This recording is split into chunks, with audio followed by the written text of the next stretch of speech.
Throughout the internet, there are loads and loads of rankings, lists, and opinions from football analysts, journalists, and passionate fans who try to give their pennies on the matter. Who's better, more skillful, who has the better looking hairline or haircut, and who has this, that, and the third.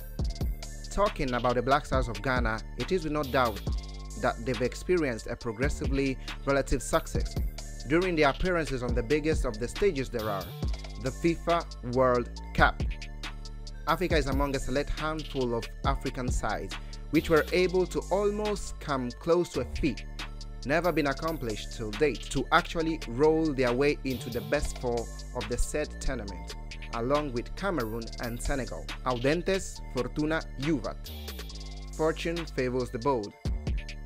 1990. The indomitable Lions came 7 minutes short to actually get themselves through the finish line at Italy 90. But neither the 38-year-old Roger Miller nor one of the best ever African goalkeepers, Thomas Nkono, who had themselves quite a performance during the course of all the competition, upon an intense and fiery battle ended up 3-2 after extra time, were not able to get past England. Qui gladio ferit, gladio perit. 2002. When the competition was held in South Korea and Japan, Le Lion de la Teranga came short after defeating Sweden 2-1 in extra time in the round of 16. Then in turn, Turkey gave Senegal a taste of their own medicine, knocking them out in a similar fashion thanks to a golden goal just 4 minutes into injury time upon a goalless draw after 90 minutes of play. Fortuna vitrea est, tumcum splendet frangitur. Fortune is glass. Just whenever it gleams brightest, it shatters. 2010. Luis Ghana's #1 football enemy Suarez.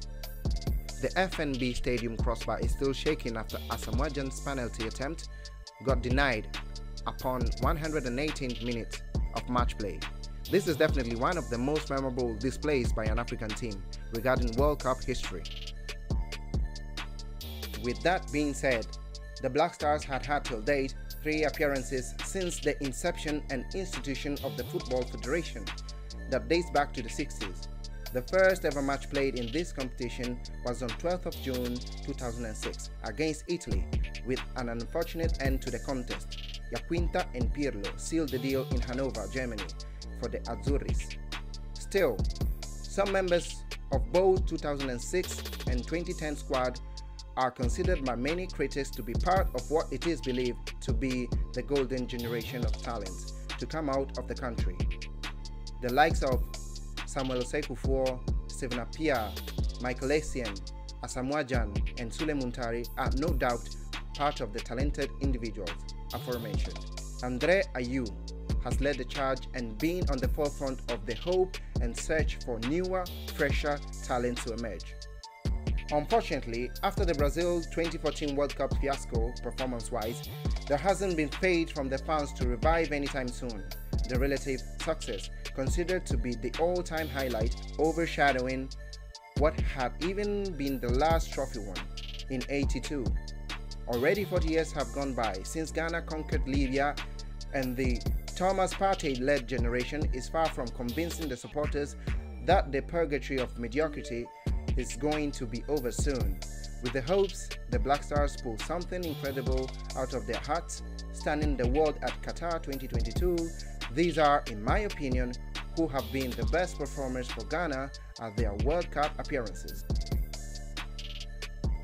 The Baby Jet. As a striker, he was one of a kind, terrorizing his opponents on the biggest of stages there is. He is, in my opinion, one of the most underrated African forwards in regards to his performances for his national team whenever he laced his boots. Along with Muntari, he is the only Ghanaian international to have attended to all 3 World Cup participation, racking up 11 appearances out of 12. Some could say if it wasn't for that infamous crossbar against Uruguay, which, by the way, shattered all of Africans' hearts, you could include him into top 10 all-time African players, cementing his legacy with other greats like Didier Drogba, George Weah, JJ Okocha, and Abedi Pele. Being on the score sheet, is not an easy task, especially when you're facing the best of the best on the planet. It's definitely no joke. So when you think about it, being the most successful African to score at World Cup finals, thus being the all-time leader with 6 goals, sheesh! Easily one of the most respected human individuals that has anyone praising him wherever he goes. He began his international career quite young, piling up huge experience in the process that elevated him to captaincy to lead the first World Cup experience for the Black Stars. As a true captain, he led by example, sacrificing his role on the pitch to support his peers even from the sideline when needed. Out of 9 possible matches he could have partaken, he defended the colours in 4 of them, getting his name on the scoreboard once to help secure the win past the USA in 2006. Then rolling through the round of 16 where Ronaldo-led Brazil knocked the West Africans out of the tournament. In 2010, even though he had a challenging recovery due to a severely damaging injury to his knee years prior, he still was able to have a positive impact whenever he was subbed in, thanks to his elevated IQ and acumen for the game. The only other player to have competed in all 3 participations of the World Cup with the Baby Jet, the winner of the treble with the FC Internazionale di Milano in 2010. Was such a strong character whenever he would suit up for the Black Stars. Nobody facing him was safe. Forcing turnovers, box-to-box recoveries, slide tackles, he was dominating the midfield with his overall physicality. Though having an upsetting epilogue to his international career with the national team, his contribution shouldn't be disrespected. Prior to the 2014 fiasco, Suleiman had in 550 minutes of playing time, in which he also bagged 2 goals and an assist to top off his 9 appearances. So let me ask you this, what's an instinctive play for an instinctive player who lets his heart dictate his next move? An astonishing missile, a 40+ meter screamer in the 2010 World Cup quarterfinals, for example, against Uruguay, that gave Ghana an early lead to conclude ahead the first half, but unfortunately it didn't get the deal done to get his side through the semi-finals. The current captain of the 23-man selection for the Ghanaian football squad came a long way and from afar. Indeed, his inclusion in this list is far from surprising.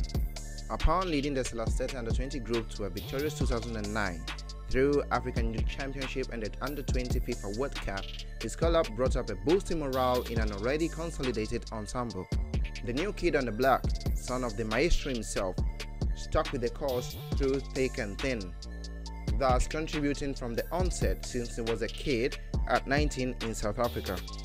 The impact within his 7 match played out of 8 available between the 2010 and 2014 World Cups was immensely significant and impressive.